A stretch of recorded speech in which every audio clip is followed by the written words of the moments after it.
Or somebody says something they shouldn't.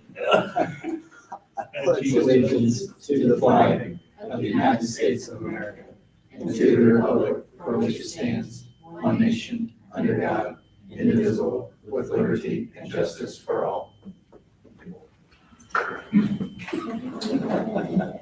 All right, we have a quorum apparently. Anything from the consent agenda you'd like removed or adjusted? I don't see anything. I move we adopt the consent agenda. I second that. All those in favor? Aye. Okay.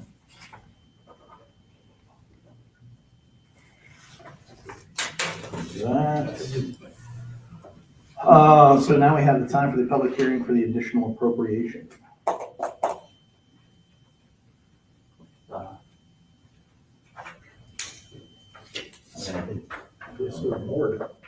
What's that?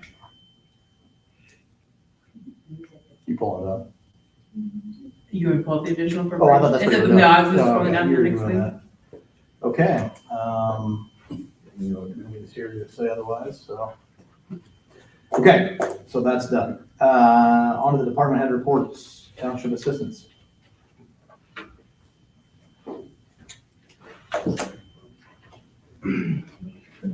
So Township Assistance has been staying busy as well as everything else around here. Any questions about Township Assistance? Becky's been doing a fantastic job with all of our people that come in. Oh, yes, they both, so Becky and Amber both went to a training put on by the ITA a couple weeks ago. I think they both learned a lot. Becky were just a refresher, and Amber we're trying to get up to speed so she can fill in for Becky when Becky's off or outside of Becky's hours if it's a true emergency. Okay. Good. I do have one additional thing to point out that's not township assistance. Ryan and I earlier this week met with our property and casualty insurance providers, and they gave us fantastic news. We're saving about 4.8% overall on our property casualty and workers' comp insurance. They just felt guilty about charging us that kind of premium. They offer us. I wish it was that, though. Why? A lot of it was our workers' comp went back down. Workers' comp is a 3-year look back. So a lot of those fell down. Our multiplier fell, it was over 1, and now it's under 1, it's like 0.7, Yeah. something along those lines. We have the exact details if anybody wants to look at those, but, so. that's 0.86. We went from a 0.86. 1.15 to a 0.86 for the experience modification factor. Yeah, for that's great. comp, so. So, yep, I think switching providers helped, bring things more local back here. We can keep people local. Getting to see fantastic providers that already kind of know them because they do their physicals as well. We use Hendricks, Ock Health for our workers' comp. So there's that tie-in there that they already know them. I think that helps, especially with some of our firefighters and their injuries. So. Great to hear that. Awesome. So yeah, so I, before we get further into HR there, I did ask actually to make sure we brought that up. That's something I'm obviously real happy to see. We met with the insurance company prior to, and they're trying to brace us for 10 to 15% increases. So to see a decrease was obviously something we were very happy to see. And when you consider that in that same time period, we've added additional staff, which is additional work comp coverage. We've added newer or additional vehicles, which are more to insure, and to still have a decrease. That's something obviously that we want to continue being mindful of, but something that obviously we're happy about. Anytime we can try to shave off a little bit of money to save a little bit here or there, that's going to be more and more important as we continue over the next several years. So Good. Jessica's going to be presenting the Oh. human resources report. Nice.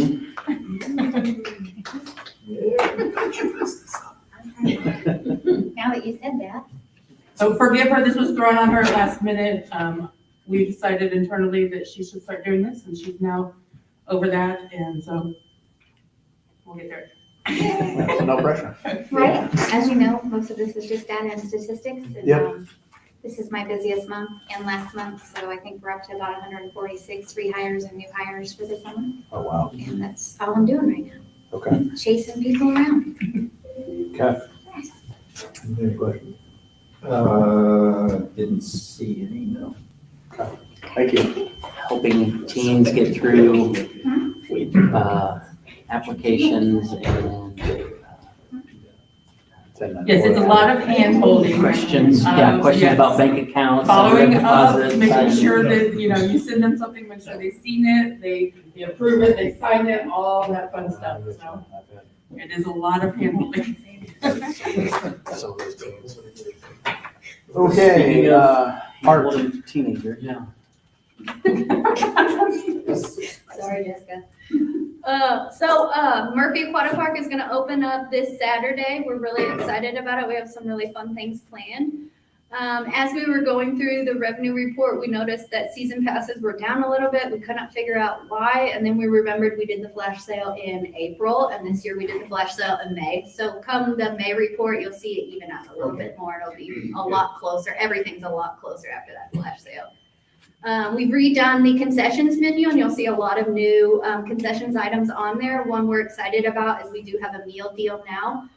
We think parents will be really excited about it. And also you can order a full pizza because we'll be making our pizzas in-house. And so with these new additions, we're excited to see what that brings. For the Nature Center, as you know, we've been redoing a lot of our live displays. But right now we're working on some of our other displays, so how we can make the most out of that space with education. So you'll be seeing a lot of new updates for that. We also have all of our campground updates done, and we just picked up all of the signage that we needed. So last year we did all new maps of the parks. And so we'll have a giant sign with the maps on there. You can scan the QR code and get that on your phone and be able to carry that with you. We've also updated the camp rules signs, and so we'll have that signage out there as well. And each campsite, you can now park at each campsite. Then for programming, now that we're past the Easter craziness, we have several events planned at the pool this year that we're really excited about, but we have several events that we've never even heard of. We're bringing the Nerfs back, so we have different themed Nerfs. We also have a Hot Wheels Derby coming up, and our new program coordinator has been making his own Hot Wheel tracks to go down the different hills at the parks. So it'll be really exciting. So we're really excited about the programming that's coming up for the summer months. And there's almost something every single day. So that's really exciting. Then we've got on here our maintenance reports. We have one minor thing. We have to put electrical access on one of the doors. And as soon as we do that, we have our full occupancy at our new barn. And then we got the go ahead from Mike Tully to go ahead and start moving things in. We got that sign in the mail today. And so once that's up, we'll get the final approval. We'll have our shiny piece of paper. So that's really exciting. And then we are starting to put up the Explorer tent, which leads us into camps. Lily Camp will start a week before our camp. So this year Avon Schools actually goes a week after after Memorial Day. So it's a little bit difficult for some of our summer stuff that we have going on, but we should be fine. We have Lily Camp starting a week before. So Lily Camp will start after Memorial Day. And then Explorer Camp starts just that next week. We have all of our staff hired, all of our staff trained, and they are moving all the equipment over right now. For youth services, we did make some changes in youth services. We've got our camp assistant has now gone full-time, and she will be covering EEC and camp. And then our assistant, we actually promoted from within. So Reagan Soul, who has worked at the before and after care and also our pool, we promoted her to the youth services assistant, and she's been doing a great job. She's on site each time, and so it's really great to have someone on site helping out the different supervisors while also having someone behind the scenes coordinating everything and getting everything together. So it's a really great dynamic that we've changed it into. And then as far as marketing goes, you'll see a bunch of different marketing coming up. We have marketing for the pool and then also marketing for the camps. But something exciting that we're going to start doing is we finally have such a great hand on our Explore Extended Care program that you'll start to see marketing for that actual program. So before we've just had to hire and hire and hire. Now we're at a spot where we have a good staff and we're able to promote that program. And so the schools have actually been letting us send information home. We've been sending out surveys because with the redistricting, we'll be in more schools next year. And then parents have requested us to actually be in the middle school for 6th graders as well. So you'll see kind of those changes too. Any questions? Any questions? No, I was very pleased. Thank you. Thank you. Fire, what's that?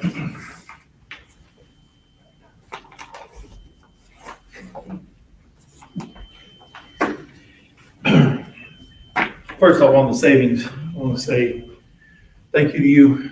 I was in Brownsburg. We started talking about the flow path and pro team and all that kind of stuff. And Valerie gave me good advice. She said, challenge Shane. He'll get it done. Tell him you can't do it. So we did that, and that went over well. It was a good first impression of each other, so it was perfect. I was willing to say it, and he did take the challenge. But going to 7710, it did help. They took the stuff that was created back then, threw a new logo on it, and said, why wouldn't we do this?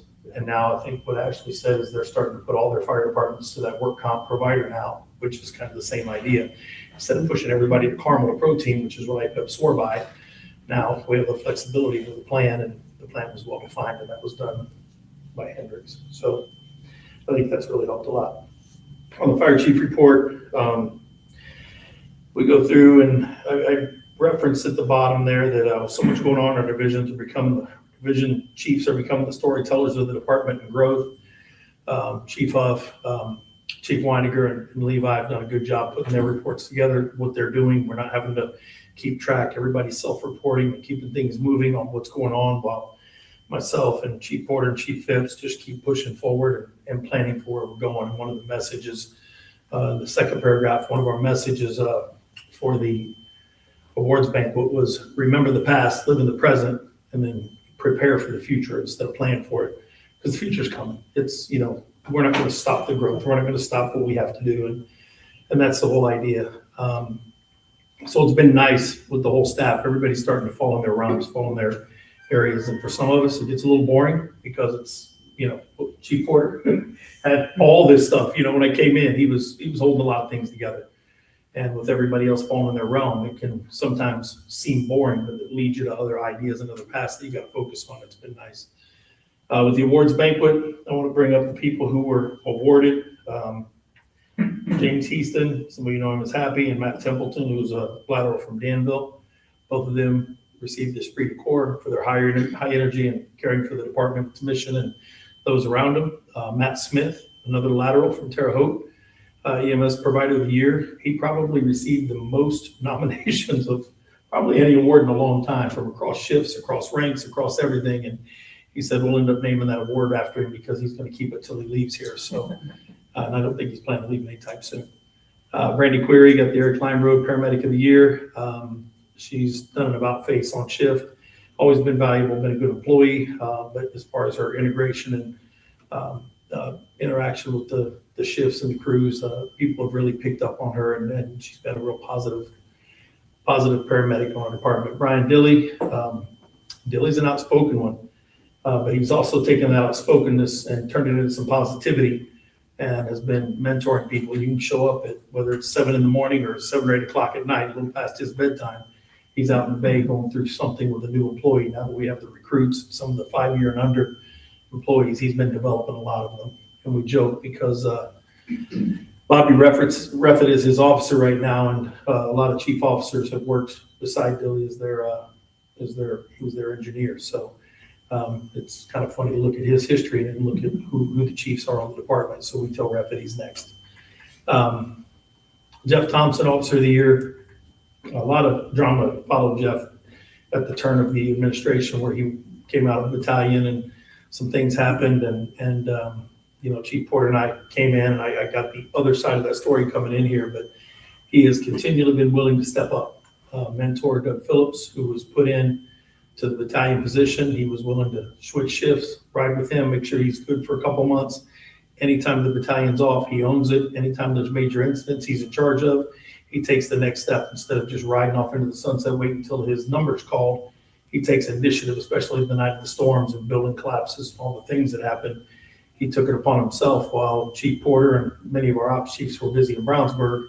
Building collapse up there that made the news. He went around and was closing out runs, doing things on his own, when really all that was needed was for him to come back to station. He could have just waited to be dispatched. So again, a guy that just really owns the position, owns his crew, and has done a good job for our department since we've put the staff together that's currently here. So again, excellence through persistence. That's a Brian Dilley quote that he came up with. I told him I'd use it before he did, so here we are. So that's the last sentence there. Fire training, I'm not going to go through everything there. I'm going to go ahead and let you read that. What I do want to bring up is Chief Hubb was in a motorcycle accident. He's currently down in Evansville. Happened in Jasper on Mother's Day. Went down to Spencer, had dinner with mom or his wife's mom, and then or went to church with her. Then went by visit his mother's grave site. They were on their way back and had an unfortunate incident on the highway. His wife's already home. They're going to be recovering for a while. They're beat up, but he may be coming back in the next 24 to 48 hours to RHI and doing an inpatient rehab there. So that's all been determined today. The Danville Fire Chief and Ops Chief are up there visiting now. I was up there yesterday. So just trying to keep him up there as the family gets back into their routine and goes back to their lives, trying to make sure somebody's with him and maybe moving him home in the next 24 to 48 hours. So we'll see what happens there. He's got a little bit of a road ahead of him, but it could have been a heck of a lot worse. So he's in pretty good shape. We're pretty happy about that. So EMS, on EMS, I have a citizen we may bring up here. I missed one in March 23rd. That's the very last thing on her report.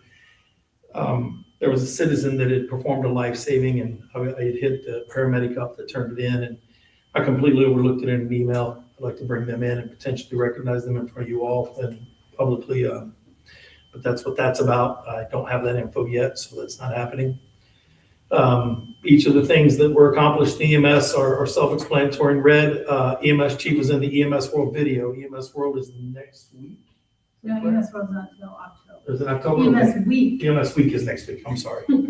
Okay, so in October. So when she was down in Louisiana, right? Were you in New Orleans? Yeah. So it rotates Las Vegas. Orlando, New Orleans, Vegas. Where were you at when you did this?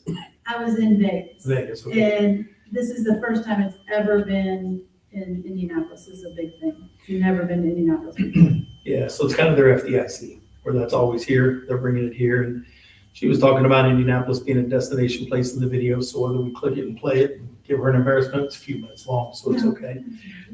Or she can't win any more awards because she's won them all, so now she's in videos. So we're good. But again, it's always representing not just Avon, but also the Indiana now, right? So it's just having a passion for what we do. And Stephanie's been not only a great addition, but a high level performer. Somebody who's very passionate about her job. So thank you, Stephanie. So going over to the fire prevention, the numbers are the numbers. They dropped a little bit on what's happened because we lost Tony Smith as the fire marshal of Whitestown.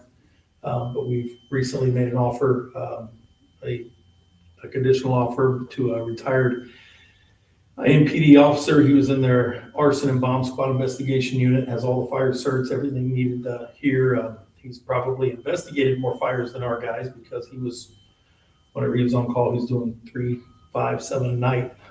But he'll come here and do that maybe a year. But on the inspection side, even though he has the certs, it's something he's got to learn. That'll be a nice learning curve. Pretty energetic guy.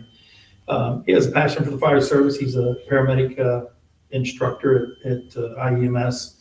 So he's stayed in touch with the fire side throughout his police career. So we're excited to have him, assuming everything works out, which I'm certain it will. Then I want you guys to know on May 30th, there's going to be a fire center out at the training grounds in those 2 training cans.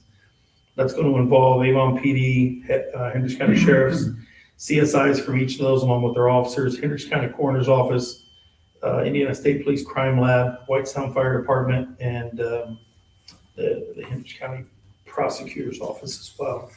Greencastle and IFD are coming to observe it. You guys are welcome to come out and observe. We're going to use the top of our burn cans for the observation area to kind of keep you out of the way, but you're always welcome to go right in the middle of it as well. A lot of moving parts, but on this one, they're going to not only burn the can, go in and investigate it, but they're going to do it in an order in which we would be there, fire first, and then bringing everybody else in as the fire's out, which that'll be burned sometime that last week. It'll already be done, but look at the order of arrival that everybody would show up, and then as they collect evidence, Indiana State Police bringing their crime lab out, and they're going to compare the evidence and see how intact it is, see if it's something that can be presented in court. The prosecutor's office is going to process it. So before lunch, fun stuff. After lunch, a little more boring, paperwork and search warrants and that type of stuff. But this is the first time we'll put every facet of the investigation on. Before, we've been doing pieces here and there. This class is starting to pick up a lot of attention. We've talked about potentially making it a cost to come in and participate just because of the attention it's gathered, not only from around the central area where we're focusing right now to get all of our people in the county taken care of, but around the state. So Levi's out and about teaching a lot of classes in different states and around the state of Indiana. And, he's pretty proud of what they've done, and he should be. And it's also created talking points. So he went to lunch today with the ATF, and they're going to be out there watching as well and start getting some of the federal agencies around as well. I wanted to ask you guys a quick question. I don't believe it's going to need a motion, but it just came up today. But as we go through things with the town of Avon, and we're doing buildings for them like East and Gray and all the buildings they have out there with the Civic Center and all that. Historically, Levi said we haven't charged. We're talking a couple $1,000s. We're not talking tens of thousands. Do you guys have an opinion on that, or should you? Because I don't care if we charge or not. I told him I would be fine with not charging. He said it's ebbed and flowed over the years, and I just want to make sure when I say I'm good with not doing it, I'm pretty sure they don't charge us for things unless it's to a third party. Private conversation or conversation for another day? No, I don't know if you want. I would say that to set the example, it would be the appropriate thing to do, even though those that may bill us for, water and sewer may not appropriately handle that in a way that you would think from an intergovernmental how do you treat folks within your own realm. I think we should set that example and do that. That's just my gut feeling. And not charging. Not charging. Yeah, that's where we're at. From government entity to government entity. Yeah, I think it just kind of makes sense. If they're doing that for us, and maybe it sets an example for those who charge us fees for stuff that probably they shouldn't. Okay. And I would agree. Yeah. I would agree. Yeah, my gut, and I told him, is now we're not charging them, but I want to make sure I'm not stepping on a line and bringing it to you guys. Not throwing it in your lap, just making sure I don't need to be overridden on it. No, I think that's fair. Okay. Got it. Pub Ed, our reach and everything we've done, moved down to the Battle of the Badges at the bottom, bullet point right here on this page. We teamed up with American Red Cross, so that was a great event. Police did win on the votes. I think some kids skewed it.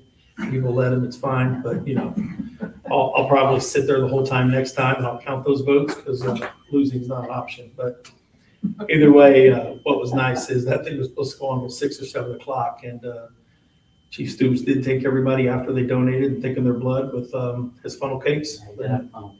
And we were on standby in case something went wrong after he ate one. But yeah, he's it is what it is. He took advantage of the situation. They won. It's fine. But in all honesty, and also seriousness, at 4 p.m. they were done. I showed up to donate, and they cut it off. They'd already filled up their mobile blood bank, and they were done a few hours early. So everybody that showed up, they just told them thank you, threw them a T-shirt, and moved on. So great event. Good job for the community for sure. They actually brought in extra staff earlier in the afternoon because there was so many walk-ins, there were so many people showing up that I don't think they didn't anticipate the number of people who would be there for that event. So that's, I guess, a good thing for our community, that everybody was coming out of the woodwork to roll up their sleeves. So Just a bummer with all the blood shortages, though. We couldn't have got more. Yeah. we'll just have to do it again Yeah. and then beat PD next time. Yeah, but that's for Sure. Yeah, hopefully they'll plan a little bit better. How about that? So the very last point on the page by itself, we did go out and talk to the Rotary this week, or this past month, and did a presentation there at the end of the month.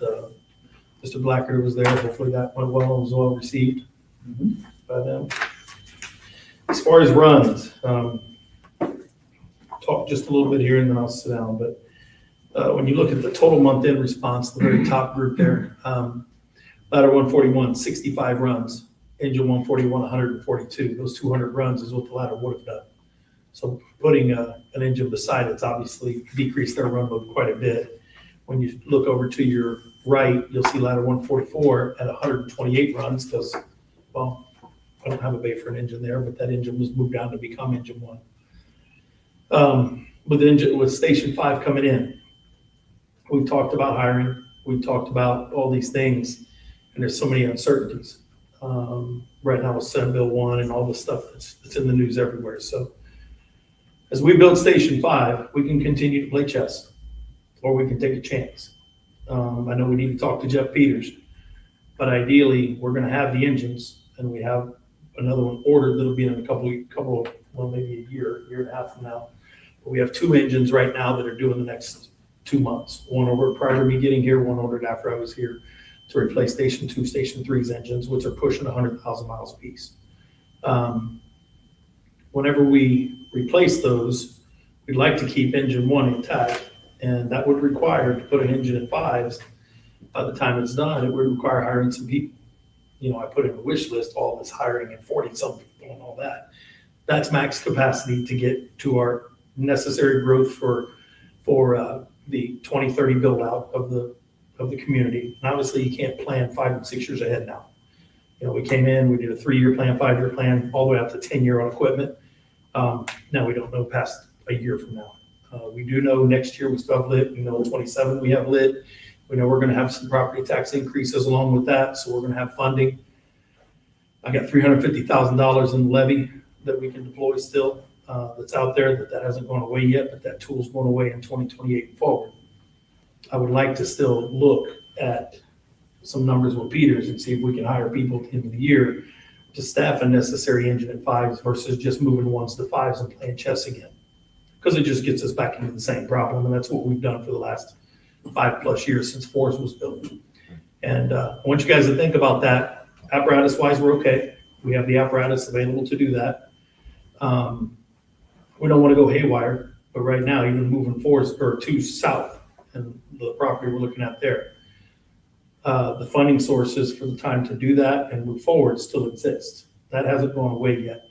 It's one of those, we've got a plan, finish the plan while we can, and now we're going to have to figure it out moving forward. If that ends up being a negative thing, then we live with that. I don't blame you guys for it. I blame the state. And deliver that message, whatever that message has to be. If it ends up being a negative decision, we'll deliver it and I'll be fine with it. That's just cost of doing business, but we can't not grow and be paralyzed because we're afraid of what might happen. Being afraid of what might happen started back in about 2007, 8, 9, when the 1% tax cap hit. And that affected everybody. That put us in a holding pattern, and we're still chasing our ass since then. So I don't want to get into that. But I also want to make sure we're methodical. We'll do our homework. We'll have discussions, and we'll do what we need to. But my guess is we'll have the funding moving in to look at maybe 9 to 12 people versus 15. But 3 to 5 years from now, what does that look like? I don't know. But again, the community is not going to stop growing. Businesses aren't going to stop coming, and coverage isn't going to go away. We're going to have to still do that. So that's just to put that out there for you all. Our response times, our training, our run volume, you can look at it at the bottom of the year, the bottom of the thing where it says incidents year to date. We're 221 up from 2024 at 2,800 runs. We've already hit where we were at 2010, 2015 area, around 3,000 runs there. So that was what we did for the year. So again, we're still not slowing down. Things are still picking up and trending that way. So I don't want to lose scope of where we're at. I do not want to lose scope of where we've been, and nobody seems to know where we're headed. And that's no fault of anybody, but a lack of plan and transparency on changes. So we'll continue to fight that. We'll continue to try to figure it out. Just know that that's my area, what I'm pushing. So would it be possible to have some level of if something doesn't change now, kind of a scenario of what does that look like? And have Peters run that, and we do either a working meeting or something like that, where we kind of understand that, because I think I think a challenge will be, what I would like to know is really understand what that means and the impacts. Because what I don't want to say to a state legislator is, well, you can't do this. And they're like, well, what do you need? Well, we need more what? More I got money. it. Yeah, So I think, we're putting that together. yeah, so I think if we could have that and have an understanding, then we're speaking at, hey, I get this piece may have been flawed, but what's something, we went this direction, how do we find this is appropriate? At 6 or 7 legislators right now. We'll start setting those meetings coming up, but having the ear of them and having them on the phone and them being willing to talk. The conversation I've had with Porter and Phipps is this: we developed that plan. It has relevance to it. We show it to them, we tell them, and then we leave them with a copy and send them out. So they can't deny it. So then whenever we go to session next year, and we had talks this year with one of the legislators, and we were talking about annexation, but nobody provided coverage for what they annexed. So we're still covering it, but you take the tax money. Let's do a pass-through taxation. Yeah, I got that. That makes sense. Let's do it. Never even got brought up. So we're not going to just have a conversation this time. We'll leave them with a visual, a voice, and a tangible that they can take with them. So yeah, we have to definitely have a plan of attack and an understanding. So Ashley's got her feelers out to Peters right now. He's worked on the big plan. I mean, you look at it as it stands right now, it's dire. And the biggest thing I've asked him for is put us on the .4, put us on the shall verbiage, put me on an even playing field. And what you do with all the small places, that's your problem and their problem. But the people in the donut counties around Marion County, or even around South Bend or Fort Wayne or down in Evansville, that's a little different, different population density and so on. So just things to consider. The narrative and the idea is there. It's just the data behind it. So, and everybody's in the same boat. I don't think anybody has an answer. Everybody's ready. Yeah. It's all, no one's happy. But there needs to be a narrative of what's the solution, as opposed to all they hear is nobody's happy. And also, if it's the donut counties coming together, that's all the departments coming together and singing somewhat the same song and saying the same thing. The township boards or the town, whoever's involved in that, is also there. And if they're hearing the same thing, it's a really easy decision for them to make. Because when they hear a bunch of complaints, they start to get tone deaf after a while. 100%. And with no solutions, Right now, we're showing up to the county council, county commission. One of us at least are showing. They're all in our calendars. We're showing up to anytime they're going to be around for a talk, showing up and just understanding what they're thinking. So we know what we need to figure out. So yeah, there's a lot of moving parts. I get it, but saying, hey, we'll fix it before 2028 is not an answer either. And that's the answer I get back from all them. Right. Well, that's why I want to be proactive. So. Thank you. Yep. Okay. What do we got next here? Old business, transportation ban. You may have noticed, there's still a white transportation van sitting in our front parking lot. Yeah, I did that. So there was a bill of sale that was drafted by legal, and I have sent that over to the hospital foundation, did a follow-up with them. It is being processed on their end. I don't know the timeline of what it takes from when it gets processed to when a check is in hand. But at this point, I sound like a broken record, but it seems like everything that we can do to solidify this deal has been done. We're just waiting on a check to be cut, so that way I can hand them keys and a title. They can hand me that check, and then everybody goes away happy. Okay. So once again, we'll see where we're at next month. And then it looks like the fire department awards banquet. Yeah, I just wanted to follow up. I know the chief addressed it in his report already. The fire department's awards banquet was held since we met last. I just wanted to thank the fire chief and all of his staff. They put in countless hours on the event to make a special night recognizing the people who are out, boots on the ground, waking up all hours of the day and night to go on any nature of run. And so, Chief, I appreciate all the work you and your folks did. It was a really nice event. The county fairgrounds, I think, took very good care of us, and it's a good event that I would imagine that we'll use moving forward with them, just because of the size of the room and the number of people that we had. Ended up working out really well. So again, appreciate everybody's work on that. It was a really nice event for the night. So. New business.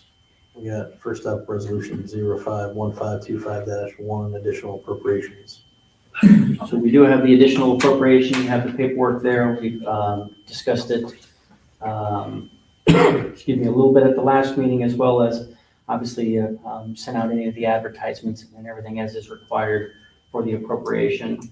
Obviously, we are here to answer any questions about the additional appropriation. If the board does decide to approve this, I will ask, like we always do, please pay attention to which side you are signing on. It is opposite of the way most of our other forms are, as well as there is a blue tab on there that would be for Steve to sign as the secretary of the board there. We want to avoid any confusion and make sure we don't miss any signature lines if this does get approved by the board. And we'll need individual votes. Yes, thank you. I remember that on the agenda, just didn't say it, so thank you. Okay. Any questions? No, I don't. I do not either, so we just need to vote. I move, I guess there's no one here other than me to do this. I move we adopt the additional appropriation resolution 05-1525-1. I vote in favor of this as well. So that's all we need to do, since only two of us. All right. Yes, I thought, I think. Yeah. Okay, next up is resolution 051525-02, the 2025 amended salary resolution. So we always play the game as to who's going to be the first one to have to amend the salary resolution. And once again, Parks gets this one, so. We have changes. They're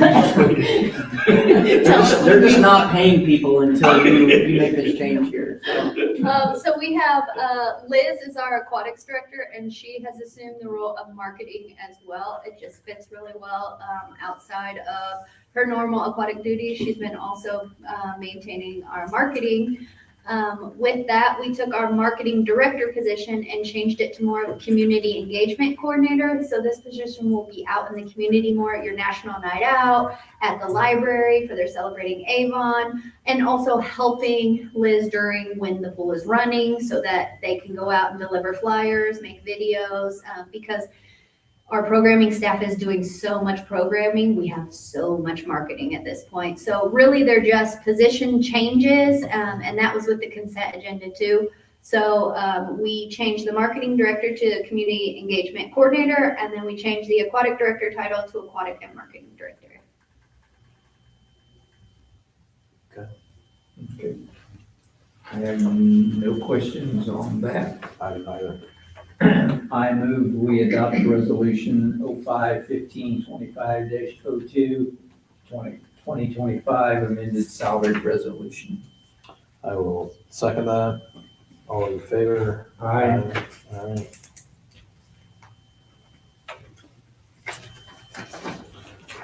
Okay, next up is the uniform conflict of interest statement. We've brought these to you previously. Glenn is already on staff with us, and he is also helping out with the post-event cleaning at the pavilion. So this should look relatively familiar, because this is just something that a practice that we've used previously, where we have somebody who already has access to the building and is able to work around the hours, the specific hours needed to get the pavilion turned around in case there is another event immediately following the next day. So And this is really no change, it's just an update. this is just acknowledging the fact that It's still, the relationship is still there. yeah, that he's working this different role for us as well. Okay. Okay.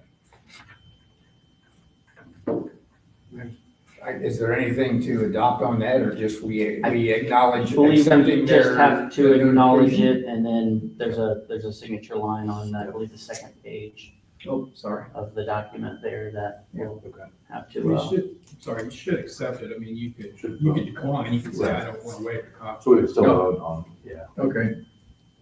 Okay, I move we adopt the uniform conflict of interest statement for Glenn Phillips. I'll second that. All in favor? Aye.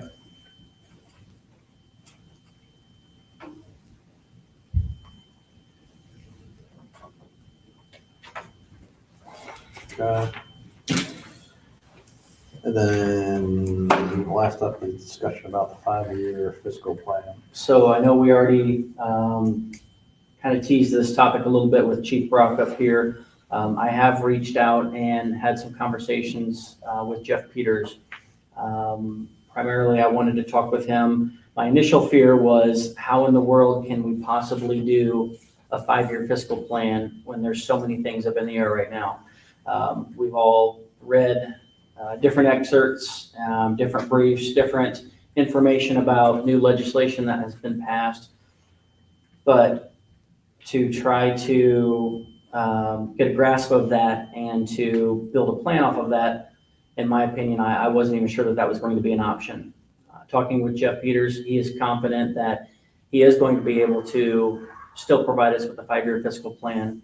And he's going to have good usable numbers to the best that he's able to get at this moment. Right now, I know as of today even, he was working on putting together county lit numbers and budget numbers. So that way, once he gets the county numbers figured out as the foundation, he can branch off and start calculating what towns, more importantly for us, townships, what our numbers would look like in comparison to what the county numbers look like. So he's confident that he's still going to be able to provide us a very useful document. He said, give him another month or two and he will have that taken care of. We are at towards the top of his list when it gets time to start working on the townships, which I am thankful for him, because obviously we want as much time as we can to start digesting some of that as we can. That falls pretty much in line because we typically do have him come in June or July to give us that 5-year plan. So if we give him that extra month or two, we might be a little bit delayed, but for the most part, we should still be pretty much on track with the fiscal plan that he's brought to us in the years past. I've also spoken with legal as well, because you and I kind of talked offline about we would like to have some sort of a sit down so we can try to make sure that we're on the same page. We're still working out what that looks like. I don't know if we can do a special executive session or not. That's we'll leave that to Jeff to try to make the final determination. If not, we're going to try to find a way that we can set up an opportunity for you guys and the board to not only receive the information, but to be able to ask some questions, so that way we can try to get things addressed as appropriately as we're able to. So I did want to give you that update as far as the 5-year fiscal plan. I really wasn't sure, even when I was putting this agenda together, if that was going to be a realistic option. But talking with Jeff, he's confident that he can still make that happen. Good, that's awesome. Do you think was he talking about having various assumptions and this is what it looks like? Or does he think he's going to boil it down to, this is what my best guess is?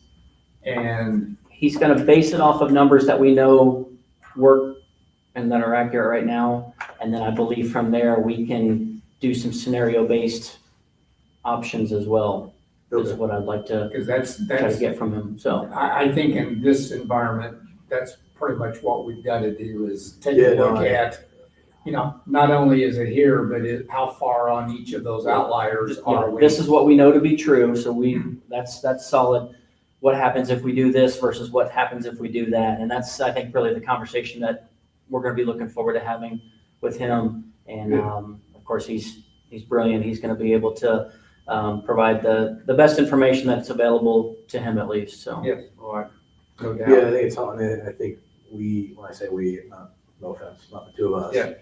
But you all have done a good job planning and looking way ahead and really kind of having a strategy to what does the future look like? And then we just need to know, is that going to be totally upended? And to keep it on the same path, what does that take? Worst case scenario, like we can do it, but it's going to be this and Well, from A, B, and C, so. A lot of the conversations we've had here in this building and amongst the staff, I strongly feel that Washington Township, Hendricks County runs a responsible budget.